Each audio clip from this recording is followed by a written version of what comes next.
মাধ্যমিকে তোমাদের ভূগোলের সাজেশন 2026-এর বহিজাত প্রক্রিয়া ও সৃষ্টি ভূমিরূপ অনুযায়ী 2 নম্বর, 3 নম্বর, 5 নম্বর।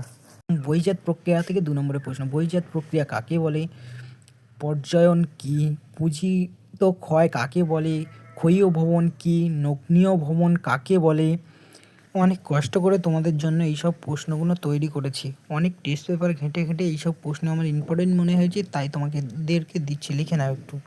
এই ভিডিওটি খারাপ স্টুডেন্ট, মিডিয়াম স্টুডেন্ট, ভালো স্টুডেন্ট সবারই জন্য এই প্রশ্নগুলি লিখে নাও বাবারা। তোমরা এমন প্রতি চ্যাপ্টার অনুযায়ী প্রশ্ন পাবে বাবারা। অনেকে ভাবছো যে এত প্রশ্ন কেন? দেখো বাবা, প্রথমত আমি বলে দিই, এই প্রশ্নগুলো করতে আমার অনেক সময় লেগেছে। আর তুমি কোনো ছেলে খেলা করতে যাচ্ছ না, মাধ্যমিক পরীক্ষা দিতে যাচ্ছ। মাধ্যমিক পরীক্ষার ভালো রেজাল্ট করতে গেলে তোমাকে এগুলো পড়তে হবে, তারপর ভালো রেজাল্ট হবে। বহিজাত প্রক্রিয়া থেকে তুমি এগুলোই পড়ে যাও, তুমি কমন পাবেই পাবে। ওকে বাবা, এবার 3 নম্বরের প্রশ্নগুলো দেখে নাও। বহিজাত থেকে পার্থক্যগুলো একটু ভালো করে খেয়াল করে দেখো। এই চ্যাপ্টার থেকে এই পার্থক্যগুলো যদি তুমি পড়ো তাহলে তুমি কমন পাবে, কিন্তু পড়তে হবে, অবশ্যই তোমাদেরকে পড়তেই হবে। আমি ভালো রেজাল্ট চাইছি আর আমি পড়বো না, তাহলে আমার ভালো রেজাল্ট কখনোই হবে না। ইম্পর্টেন্ট প্রশ্ন।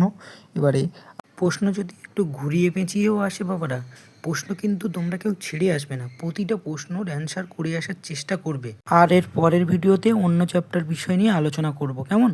দেখো, প্রশ্ন তুমি তৈরি করছো না বা আমি তৈরি করছি না, বা যারা বলছে না 100% আসবে তারাও তৈরি করছে না।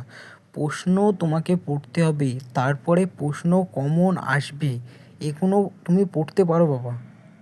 5 নম্বরের প্রশ্নগুলো একটু দেখে নাও বাবা। নদী ও বায়ুর ক্ষয়কার্যের ফলে সৃষ্টি 3টি ভূমিরূপ: মধ্যগতির নদীর সঞ্চয়ন ফল ও হিমবাহ ও জলধারা, বায়ু ও জলধারা ও বায়ুর সঞ্চয় কার্যের ফলের সৃষ্টি।